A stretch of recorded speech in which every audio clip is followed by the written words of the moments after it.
trying to sit out. Yeah, trying to sit outside because I have carpet cleaners in my house being loud right now. Happy Tuesday. Thank you guys so much for being on, and I hope you're having a great week. Hope you're continuing to get through the book. We're almost done. Oh my gosh. Actually, funny story. I text Dave Martin last night late and said, I think your next book should be about fear, overcoming it, how to not let the enemy control your thoughts, filling your mind with God's promises so that the enemy's voice isn't louder. You're such an easy to read writer, and I know that there are other books out there, but I think that you could write a great one on this. And he responded and said, "Have you not seen my book, Mindset Matters?" And I'm like, nope, sure haven't. So I've just ordered Mindset Matters last night. And he said, let me know your thoughts on this one before I take time to write this new book that you need. And I'm like, okay, thanks. So I'm going to be reading Mindset Matters next, and we'll report back. And if it's a great one, then maybe we'll do this again. But I thought that was so funny. I'm like, of course he already has something that's like that. Leave it to Dave. We are on chapters. We're going to go quickly through two today, chapter 7 and chapter 8. And I absolutely loved both of these chapters. Chapter 7 is determined to do the work, and chapter 8 is give and prosper. So first we'll talk about doing the work, and then we will talk about giving and prospering. I love just the very first sentence of chapter 7, and it says the promises of God are never automatic for anyone. And then it says, if you don't do what is required of you to meet the conditions that God has established as his prerequisites for those promises, you will never actually experience them for yourself. And that's kind of what this whole chapter is about, which is really good. So I'm going to share the workbook pages first that we can look through. Oh, here we go. I got him to go on both pages. Okay, great. And he starts with talking about faith without work is dead. James 2:17, faith by itself, if it is not accompanied by action, is dead. And some of you can probably either relate back to a time in your own life, or you know someone who maybe wants all these things to happen in their life, or they are expectant of God to do these things, but they aren't really willing to do the work, or they aren't willing to actually get up and take the steps every single day. And I think, unfortunately, that's for a lot of people out there. Believing in abundance is important, but action is what brings results. God blesses effort, not laziness, like a farmer who plants, waters, and nurtures seeds before expecting a harvest. So asking yourself, am I aligning my actions with my faith? And what small, consistent steps can I take today to move closer to my vision? And when I was reading this, I was thinking about something that I've been working on the last week. Well, kind of not working on, kind of working on, but I know not all of you are with Keller Williams. Some of you are. And, I have been leading like a morning worship service before our conventions in the mornings. And so I kept feeling like this kind of calling, but also wasn't 100% clear on it, to try to move forward with just more faith inside of our company as a whole. I mean, we have, 180,000 agents, and I don't even know how many offices around the world at this point. And, I was thinking, gosh, that's kind of a big task. I'll just start with this morning worship service at these conventions, and we'll see how it goes. And so then last week I got the opportunity. I was kind of frustrated that they wouldn't let me put the optional worship service on the agenda app for our convention that's coming up, because there are a lot of other communities on there. There's an AA community meeting. There's a Rainbow Network community meeting. There's a Central Asians, like there's all sorts of different things. But when I'd asked about the optional worship service, they said no. And so I gently pushed back and said, I don't understand. And they basically said that I needed to think about forming it as a community, that all of the others were official communities inside of the company. So today I actually have a Zoom to further discuss that with the Keller Williams International, like with our headquarters. But, when I was reading this, I thought back, I was thinking to that last week, and then I was correlating it with faith without work is dead, because I was thinking, okay, I've been praying for these things, but am I actually willing to? I don't really need one more thing on my plate right now, to be real honest. Yet, am I willing to take the steps and move my feet and take the action to bring the results that I'm asking for from them? And if the answer is not yes, then why am I even doing it? I'm not being obedient. And so I think it's like little small things that we may not even think about, but things maybe that we're praying for, but are we willing to take the steps? I love part 2. He talks about excellence attracts opportunity.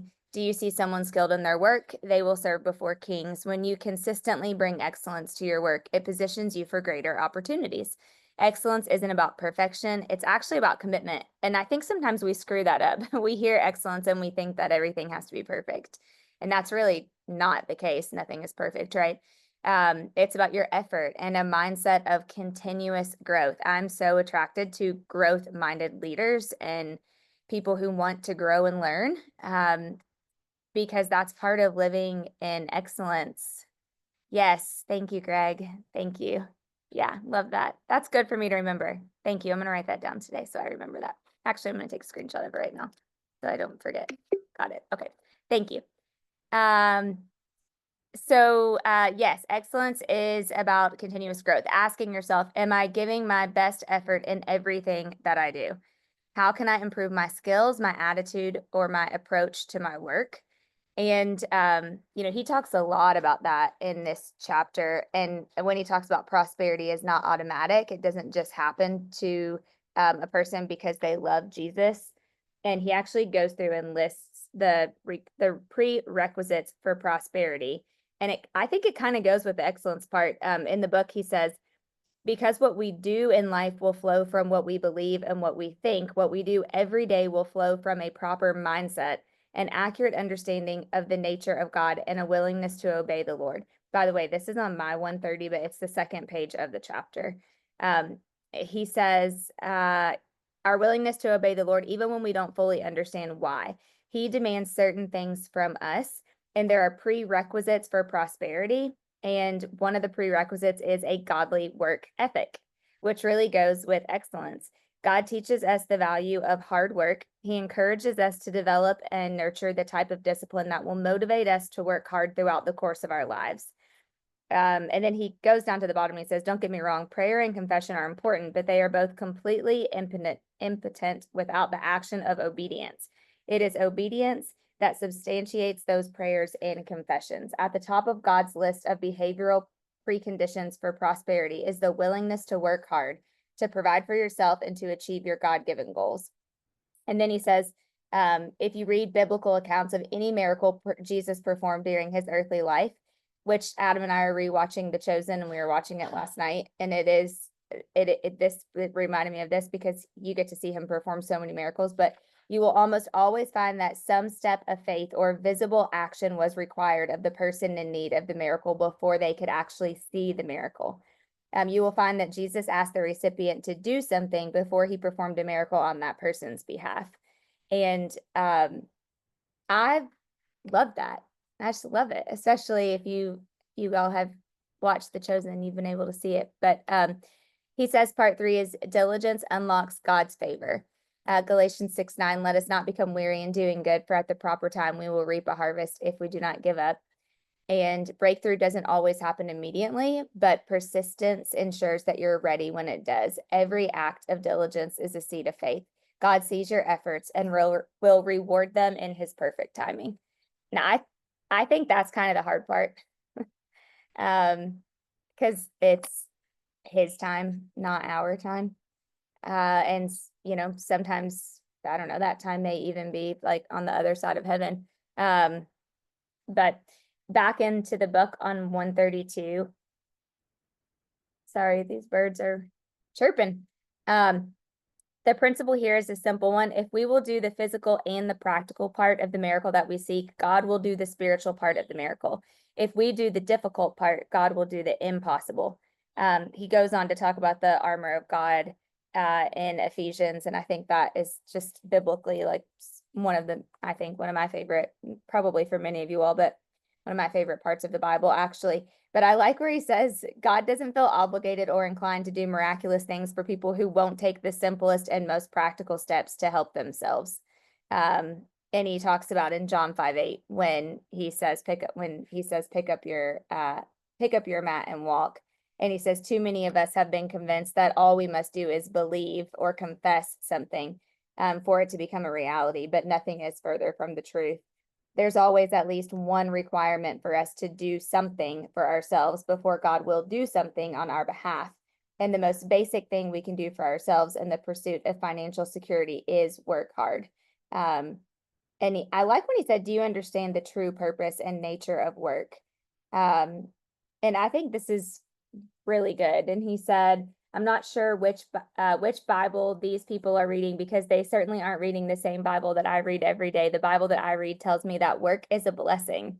Work has something that God gave to Adam in the Garden of Eve before sin entered the world and before God cursed the ground, because work gave man a purpose for his life. And that's why work will continue in heaven. God doesn't intend for us to float around on clouds all day while we play our little harps. That cracked me up. Life will always have a purpose, and purpose will always demand work. So our job as Christians is to work. God's job as creator is to bless the work of our hands. If we will do the natural parts, God will do the supernatural parts. And I love that. And I actually wrote in my little notes on the side that this is why I enjoy and love working, and I don't get easily tired. And I just think about this. I mean, there are some days that I'm like, okay, enough, Lord. These people are wearing me out today. But for the most part, I do see work as a blessing. I mean, I'm blessed to love what I do. But I do see it as a blessing. Yeah. Any thoughts on that? I'm gonna just pause. Anybody have any thoughts on that? Questions, thoughts? I think Greg's typing. Let's see. Karen, this reminded me of one of my daily prayers. Help me to do my best today, knowing you will do the rest. I love that, Karen. That's so good. Yeah. And really, that's all you can do is do your best. And then let him do the rest. Absolutely. I love that so much. So good. Before we actually get to the diligent plan part, I want to go back. I'm going to stop sharing for just 1 second so you can see that. Okay, perfect. I like when he writes about who's in control of your destiny. This is admittedly a little bit of a trigger for me. He says, in today's culture, there is a growing point of view that we are owed certain things, or we are owed a living wage, or we are owed healthcare, we are owed a place to live, we are owed an outcome in life that is equal to our expectations and to everyone else's outcome. Some think it's the responsibility of everyone else. But I love how he quotes 2 Thessalonians 3:10. If anyone will not work, neither shall he eat. You don't have a right to life's most basic necessities. You have a right to earn those necessities for yourself and your family. Take note, however, that the Bible is also clear that a godly society is responsible for taking care of those who cannot provide for themselves, which we know is a totally different story. Be careful not to fall into the trap of thinking the way that the world thinks, because the world has never respected God's way of thinking, and the world never will respect God's way of thinking.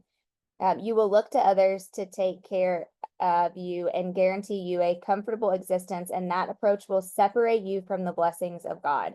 That's a strong sentence right there. The current culture is a spiritually rebellious culture. He kind of goes on to say, you can't allow the vacillating trends of thought that control the lives and destinies of unbelievers to influence you. On the next page, he said, focus instead on the stakes that secure the tent of blessing. Focus on diligence, focus on persistence, on commitment, integrity, and the pursuit of a long-term vision for your life. Avoid all the shortcuts that are destined to lead you into poverty.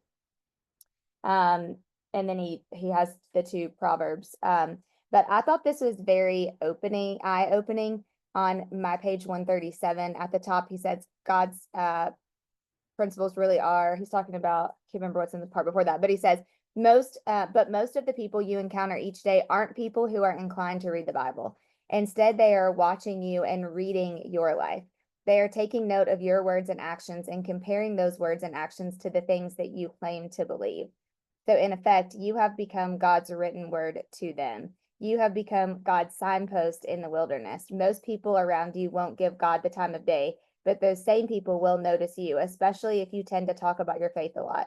And your example will speak to them in a way that nothing else can. Your submission to the biblical laws of prosperity will point the people around you to God's path of life and blessing in a way that no book or sermon ever could. I felt pretty kind of convicted when I read that. In a good way, though. I mean, I think that is so true. Think about how many people we each come in contact with every single day that maybe never will read the Bible, or maybe never even go to church. Jamie Lee, I thought about you. I know your camera's on, but I thought about you when I read this part too right now. He says at the bottom, for example, God uses the ant twice in the Bible as an illustration of helping people more fully grasp this biblical principle of a strong work ethic. The ant has no boss and no manager, yet it instinctively works to support itself and the other ants who depend on it.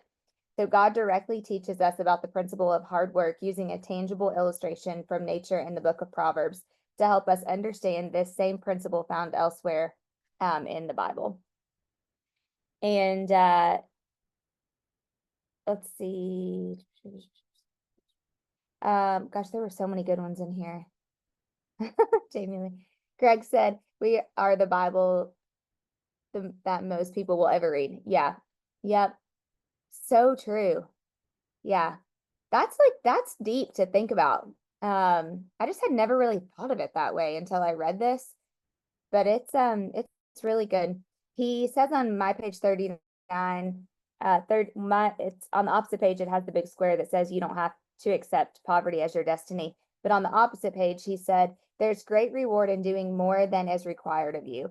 That's called going the extra mile, which is one of my favorite verses in the Bible. We should offer excellence in every aspect of our lives, especially in the aspects that pertain to our finances and labor.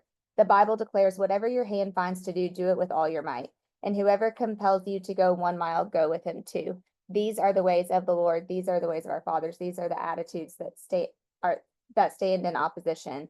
And he goes on to kind of talk about that. And then on the next 2 pages, I think I highlighted every single sentence when he said, under wealth is created, not guaranteed.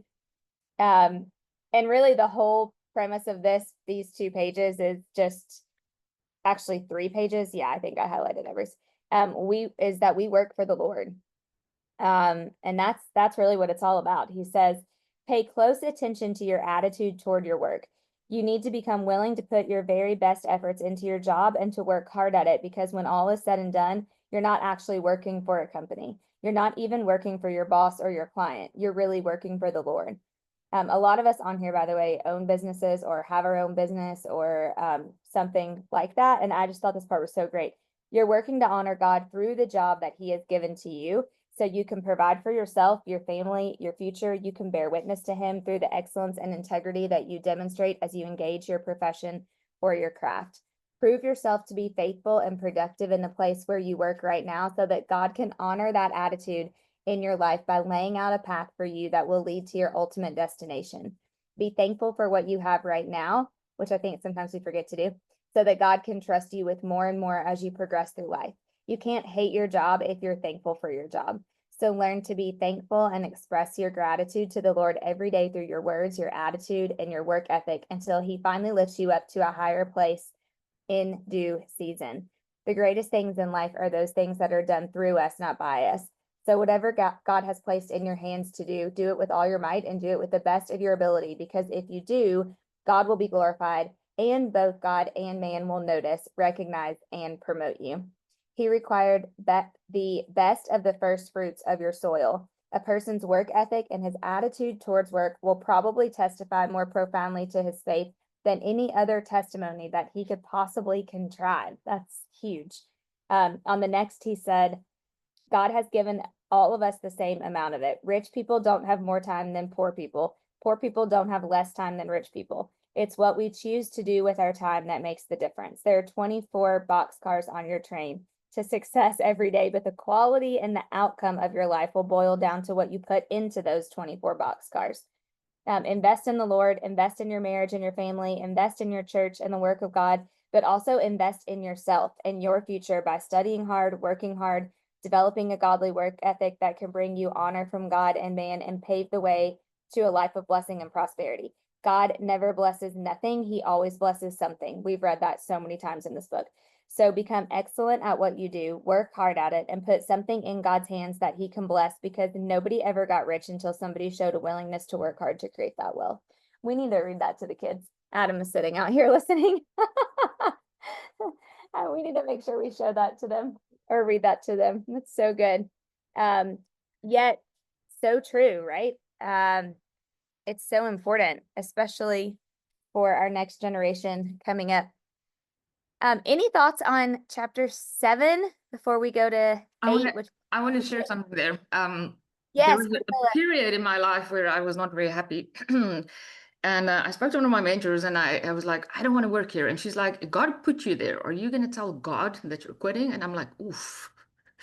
And it's the same for everybody on the call. Like each of us are placed in an environment, in a business, in a building, in a space, because whatever you carry on the inside is not there yet. And that's why God placed you there. So even like with me being moved to the United States, whatever I'm carrying on the inside, the seed, the anointing, the everything, the place doesn't have it yet. So we are those people. We are the example to everybody around us. So when it's hard, it's the opposition, because you're there for a reason. Whether it's a season or a lifetime or a semester, but the character is being tested into it. And it's the refining of us in that place. And God is like, how are you showing my light here where I've placed you? So yeah, so good. Yes, you are such a great example of that. And it is hard, right? Sometimes, because you don't really know while you're there, right? But it's the assignment that you are in at the moment, which is so good. Oh, wait, sorry, I think I missed something in the chat. Greg said, yeah, with the promises of God for us, we must let go of the calendar and the clock. So good. Yeah, so good. That is so true, which I also think is a hard thing for people today, for sure. The questions to think about on session 7 that I thought were really great. What is one area where I need to take more action instead of just believing? That's a great question to think about. Is there an area in your life where maybe you've just been believing, but you actually need to take more action? Have I been making excuses for not putting in the necessary work? How does my attitude toward work reflect my faith in God's promises, which are also a good one? What changes can I make to pursue excellence in my daily efforts? I feel like that's one we can always do. How can I stay committed to diligence even when results don't come immediately? That's for those of us quick starts, high Ds that want stuff immediately. So closing thoughts on this chapter are: diligence is the bridge between where you are and where God is taking you. By combining faith and action, you position yourself for supernatural breakthroughs and lasting impact, which is so, so great. God's promises are yes. Our part is amen. Yes, I love that. Greg, full of the nuggets today. Yes, I love it. So good. I'm actually going to make a note right now. I have I do a leadership retreat. Heather and I we're trying to figure out the dates this week, but where I bring everyone to Charleston, use in leadership retreat. I think I'm going to go, Karen. It'll be a little bit of a repeat for you, but that's okay. You can help me with it. Karen's on our team in Ohio. But this will be something so great to use with those of you who maybe have teams or around any of the people that you lead, like really close around you. I think that is just such a good one. Such a good one. Okay, session 8, the power of generosity. This one wasn't a super, well, actually, yeah, there were a couple of pages. He says, he starts with Genesis 8:22. As long as the earth endures, seed time and harvest, cold and heat, summer and winter, day and day will never cease. It is because of the law of sowing and reaping is the most fundamental law in God's creation and the basis for all of his promises, which is so good. And then he goes on to talk about, we had a couple different verses where it shows stories of we reap what we sow, and he gives several of those. But he starts by talking about giving aligns you with God's heart. And this is something I think it took me, I probably intuitively maybe knew this, but it's so true. When you give, it aligns you with God's heart. John 3:16 reminds us that God is the ultimate giver. So I mean, we're never going to give like God gave. He is the ultimate giver, demonstrating love through giving. But giving is more than a financial transaction. It's an act of worship that reflects God's nature. When you give, you declare, God, I trust you to supply all my needs. And he has a little bit of self-reflection. Are you giving out of love or faith rather than obligation? And how can your giving better mirror God's heart for others? I'm trying to see, is Christina on today? Yes, she is. Okay. Christina, you don't have to talk or anything, but you're gonna know what I'm talking about on this. But you all, this is the craziest. I heard God tell me that I'm gonna give something today to somebody. That's probably the craziest thing I've ever done. I'm literally taking a picture off of my wall and taking it to someone's house. That's a friend of Christina and I's. I was thinking about her last night. It's this picture. It's a long story, but I love this picture. It was in a hotel room in West Palm Beach, Florida that Adam and I stayed in years ago.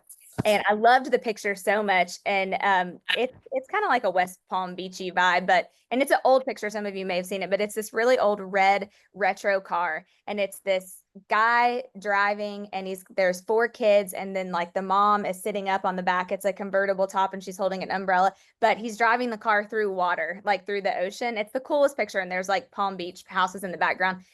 But Christine and I have a friend that did not get great news yesterday in regards to her cancer. And she has 4 kids, 3 boys and 1 daughter, and that's what's in the picture. And anyway, I love this picture. It's hanging in our bathroom over our bathtub. And I was getting ready to get in the shower last night, and I was washing my face, and I had been praying for her, and I looked over and I saw the picture on the wall, and I was like, and now I can kind of laugh at it, but then I was kind of crying because I was like, oh, I was kind of sad about her. And then I was like, oh my gosh, wait a minute, that's her. Like, those are her kids, and she's sitting on the back, like strong as ever, like holding this umbrella, and her husband, who is like the total just patriot, like he has done everything to support her, and he's like all over it with her treatment, and he like juices for her every morning, like all the things. And I was like, that's Nate in the front seat and all the kids, and they're driving through troubled waters right now. And like, I literally heard God say, take that picture to Carrie tomorrow. And I was like, oh my God. And so I was like, wait, am I going to take this off the wall? So then Adam was sitting in the hot tub and cold plunging and doing his red light and all the crazy stuff he does before bed. And so he came in, and I said, I need to know if you would be mad if something that you gave me, I gave to somebody else. And I could tell he was like, uh-oh, what's she getting ready to ask? And I said, you know, the picture that I love above the bathtub? And he said, yeah. And I said, God just told me to give that to Carrie. And he's like, why that picture? And then I was like, go look at it and just stare at it for a second. And then it took him 30 seconds, and he walked back in the bedroom, and he was like, that's them right now. And I said, yeah, it 100% is. So anyway, I'm going to put it in bubble wrap today and take it over and put it on her front porch. And she's going to be like, what in the world? Why did somebody drop this off at my house? But I don't share that to make me seem great or anything. I share that to share that sometimes, like, it's just, we need to listen. Like, God will speak. It's usually God is speaking all the time. It's, are we listening? And probably I would have normally been on my phone, or, you know, had a podcast in my AirPods when I was getting ready or something like that. But I think because I had been in the stillness and in quiet, and I wasn't on my phone and I had no distractions, I was actually listening. And I heard him instantly, just instantly. And so, yeah, I think so sometimes I think we just have to listen a little bit more. And I don't know that that's in the book, but it made me think about that when he says, are you giving out of love and faith rather than obligation? And how can your giving better mirror God's heart for others? And yes, Greg, that's so good. Giving crushes the pride in our life. Yeah. Because really, I was thinking, do I love that picture? 100%. Is it so special to me because Adam gave it to me? Yes. Will Adam probably get it for me again because he knows I gave it to somebody? Likely, yes. But it's not about me. I mean, it's just something that, you know, even though it's something that I love, like, it's not about me. It's about something that might brighten her day for 1 second when she's going through the unimaginable. Giving breaks the cycle of scarcity. I think this is so great. I think we have a lot of people in scarcity mindset, which is really, especially around money, which is really why I love this book right now. But biblical foundation, Luke 6:38 teaches that when you give, you will receive a generous measure in return. because generosity shifts your mindset from scarcity to abundance.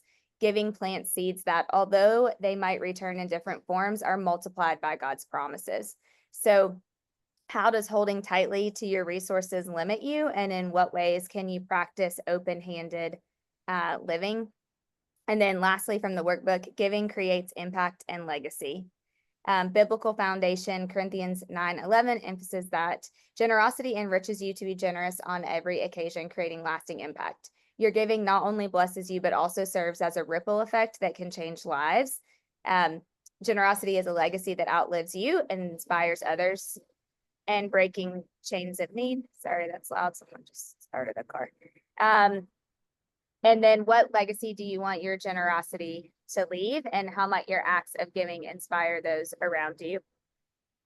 I like in the book when he talks about the different types of seeds that we sow will determine the type of harvest that we produce. That's the most basic law of God's creation and his eternal kingdom. He says, if you want more friends, you need to put more effort into presenting yourself as friendly. If you want more forgiveness, if you want more kindness, if you want more compassion, then you should do more of those things, right? You will reap what you sow and receive more of the same things that you have invested in the lives of other people, because everything that God has created is a type of seed that is specifically designed to produce more of itself, but not until it has been sown. And he gives again, there are so many Bible verses around this. I mean, this chapter is like packed full of verses. Matthew 7:16, by their fruits they shall know, I shall know them. There's so many. As you have done, it will be done to you. Your deeds will return upon your own head. A person always receives a harvest that's based on the seeds that person has sown over the course of time. A person's life is primarily shaped in the physical realm, the spiritual realm, human relationships. But he goes on to say that the principle is based off of Ephesians 6:8. You don't always reap where you sow, but you do always reap what you sow. And sometimes I also think too, like those can be passed down to us, right? Oh, I had a note in here, send to Jen. I must have not done that. Let's see. God didn't fully reward Paul for his faithful life. Oh, yes, until Paul entered heaven, which is 2 Timothy 4:7-8. My friend Jen, when we read The Force of Favor, the last book, and Dave kind of talked about this just a little bit in that book, and Jen made a really good point. She said, I think that people wait though, and sometimes we may not reap what we've seen until, or what we've sowed until the other side of heaven. And then he had that in this book too, because that was basically what happened with Paul. He said, with that thought in mind, that seeds of blessings don't always produce an immediate overnight harvest. But he talks about favor versus a blessing on my page 148, and I absolutely love this so much. He said, I decided that I would stop doing favors for people. Instead, I started blessing people and started looking to God to reward me later. The difference is significant because a favor is a loan. The recipient of a favor is indebted to the person who performed that favor for him. And that means that at some point in time, the person who performed the favor is going to expect the favor to be repaid with interest. But when we sow a blessing into someone's life, instead of a favor, that person is no longer indebted to us. Instead, God is indebted to us, and God will always pay his debts at the right time and in the right way. I love that. In fact, he might even postpone some of those payments so we can receive our rewards in heaven instead of here on earth, because God's rewards pay higher dividends the longer we leave those seeds in the ground so that they can grow and mature. Whenever I bless another person with my abilities, my time, my love, my kindness, or even my money, that gift represents a part of who I am. It's a seed that I sow into someone else's life. And because I'm willing to invest it in another person's well-being, God will repay me for that act of service. And then he goes on to talk about 2 Corinthians 9:8. God is able to make all grace, every favor and earthly blessing come in abundance to you, so that you may always, under all circumstances, regardless of the need, have complete sufficiency in everything, being completely self-sufficient in him, and have abundance for every good work and act of charity.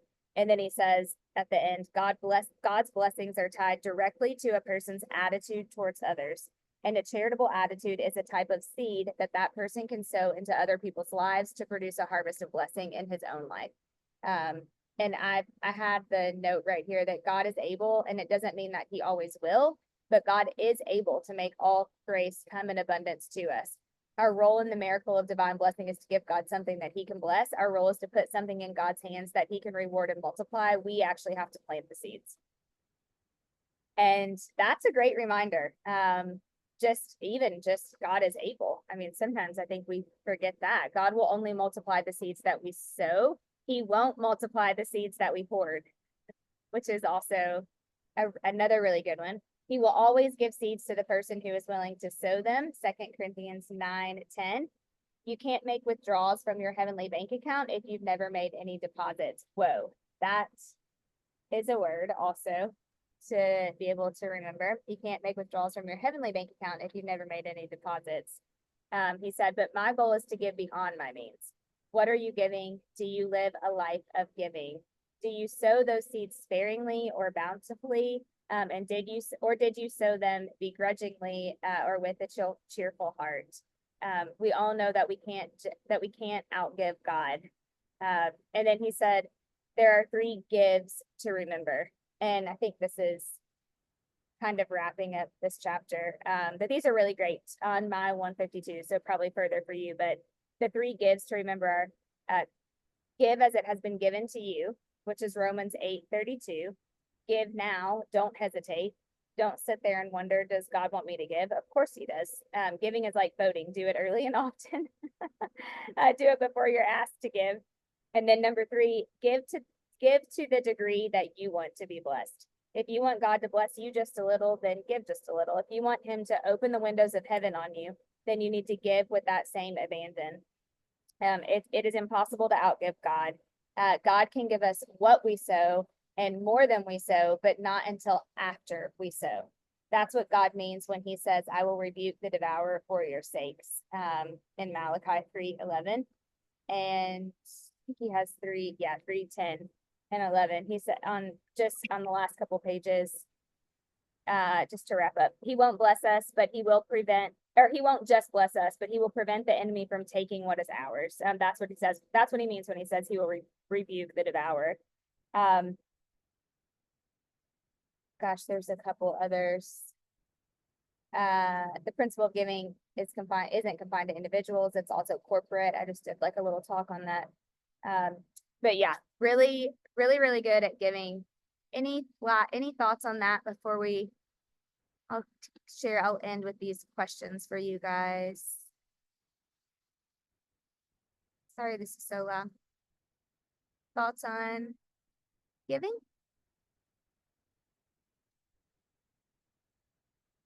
Questions to think. In what ways does my current giving or withholding reflect my trust in God's provision? What fears, let me move over here. Sorry, it's so loud. What fears or barriers might be holding me back from a more generous lifestyle? How does shifting from a scarcity mindset to one of abundance change my outlook on life and finances? I think that's such a good one. What legacy do I hope to build through my acts of generosity? How can I better align my giving with God's heart and purpose for those around me? Really good reflection questions for this week. And I actually love the action item. And he says, choose one specific area to focus your generosity on this week. Set a concrete giving goal and commit to it with a joyful heart. Are the keywords right there.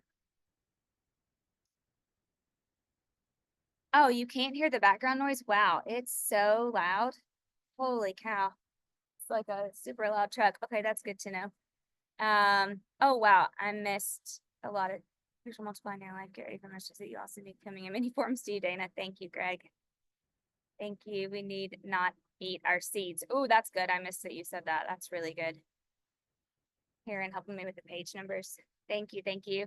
Another one on here in the action items that I really liked was pray over your giving. Ask God to guide your heart, help you overcome scarcity thinking, and multiply your efforts to bless others. And then in closing, he says, giving is a powerful act of faith that not only transforms your finances, but it also transforms your heart and your life. When you align your giving with God's nature, you break free from scarcity and you create an impact that echoes into the future. Embrace the joy of giving, trust in God's abundant provision, and watch how he pours out his favor in ways that you never imagined. And one thing I just want to add as we wrap and close, and if anybody has any closing thoughts, it's like, it can just be little things too. Like maybe this week, just pray and ask God to show you just like little things that you could give, um, that could really impact somebody else or could really make a difference. Or just brighten somebody's day or, be something that they need at that moment, just to help them have more of a cheerful heart. I mean, everybody around us is going through so much all the time. And sometimes just a little act of generosity or kindness can go a long way. Heather knows this, and I know some people think that this is nuts, but I'm a massive picture taker. Like, I think I have 200,000 pictures in my phone, which is probably why it freezes all throughout the day, because I don't necessarily really trust the cloud with some of them because I can't really see it. And so, I don't know, I like to have them, but I also feel like nobody prints pictures anymore. So one of the things I like to do is like print pictures and then like a special picture or like a good picture that's of somebody or of their family or something and give it to them, because nobody prints pictures anymore. I feel like everybody just has everything on their phone or on their social media. And every time I do it, people are like, I'm so glad I always want to print pictures and I never have time to print pictures. And I'm like, that is the cheapest thing you can do it's like 47 cents at Walgreens to print out a 4x6 photo. But is there just little things, that maybe you can do just to give that God lays on your heart?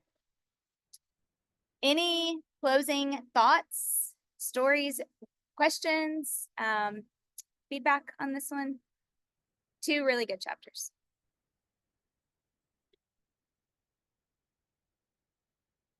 Okay, next week is chapter 9, discovering your why. Oh wait, Lori said yesterday I gave a cookie to our front desk staff and he loved it. Just a cookie, but it made his day. Yes, great example of something just small that you can do. But when you do it in the name of the Lord, it can make a huge, huge difference. Greg, today I'm victorious. Oh, I love that. Today I can do what God says. Today I can have what God says. Today I can rise to be who God says I am. Wait, is that in the book? No. Okay. I was like, wait, did I miss that? Oh, from Kenneth Copeland. Okay. Today I can live life to the full. Today I can live in victory. This is the day the Lord has made. Yes. Love Psalm 118:24. Let us rejoice and be glad in it. So good. Yeah. Send prosperity. Absolutely love that so much. Okay, you guys, I'll close this out in prayer and I hope you guys have a great rest of the week and I will see you next Tuesday.